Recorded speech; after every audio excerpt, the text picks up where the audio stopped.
पनवेलमध्ये चाललोय शोरूममध्ये आणि संध्याकाळीच बाहेर पडलोय. सनसेटचा टाईम होता आणि निकेश मावळत्या सूर्याला नमस्कार करतोय आणि श्रियान शेठ बघा मस्त त्याच्या जागेवर बसलेला आहे. त्याची आवडती जागा आहे ही, त्याला सीट म्हणतो. आणि गाडीतनं आम्ही खाली उतरलो तर श्रियांचा मी हात पकडते, पण तो मला हात पकडून देत नाहीये कारण तो मोठा झालाय, त्याला एकट्याला चालायचं आहे. आणि आम्ही आलो सुझुकीच्या शोरूममध्ये बाईक बघण्यासाठी, म्हणजे स्कूटी बघण्यासाठी.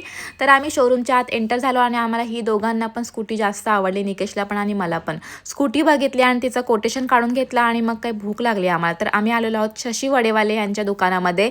तर हा पनवेलचा फेमस वडापाव आहे आणि इथं नेहमी गर्दी असते आणि आज जास्त गर्दी नव्हती तर आम्हाला इथे टेबल मिळाला. तर पहिला आम्ही ते वडापाव खाल्ला आणि नंतर आम्ही आलो फर्निचरच्या दुकानामध्ये. इथून आम्हाला कपाट बघायचं आहे.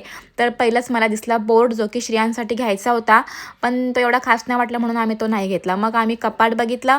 आम्हा दोघांना पण हा कपाट आवडला कारण प्लास्टिकमध्येच आम्हाला घ्यायचं होतं. आणि मग तिथून आम्ही घरी यायला निघालो तर सोसायटीच्या इथे आम्ही पोहोचलोय. तर इथे बेंजोचा सेट होता. तर श्रियान लगेच खाली उतरला आणि खेळायला लागला की आई बेंजो बेंजो, आणि बेंजो वाजवायलाच गेला. मग त्याला रडत रडत आम्ही वरती घेऊन गेलो कारण त्याला खाऊ द्यायचा होता. तर त्याच्यासाठी इथे मी चीज ब्रेड बनवलेला आहे मस्त, त्याने खाल्ला, आम्ही पण खाल्ला. आणि संध्याकाळचा दिवाबत्तीचा टायमिंग झाला आहे तर देवासमोर मस्त दिवा लावला, पाया पडून घेतले आणि देवाचा आशीर्वाद घेतला. आणि रात्रीची मजा मस्ती कामं वगैरे सगळी आटपली आणि रोजच्याप्रमाणे जेवल्यावर ना निकेश असा घरामध्ये फेरी मारतो. तर श्रियान पण सेम तसाच त्याच्यासारखा मारतो, म्हणजे मैं तो मेरे पापा की कार्बन कॉपी. आणि आजकाल ना श्रियान जे आम्ही करतो ते सेम टू सेम करायला जातो.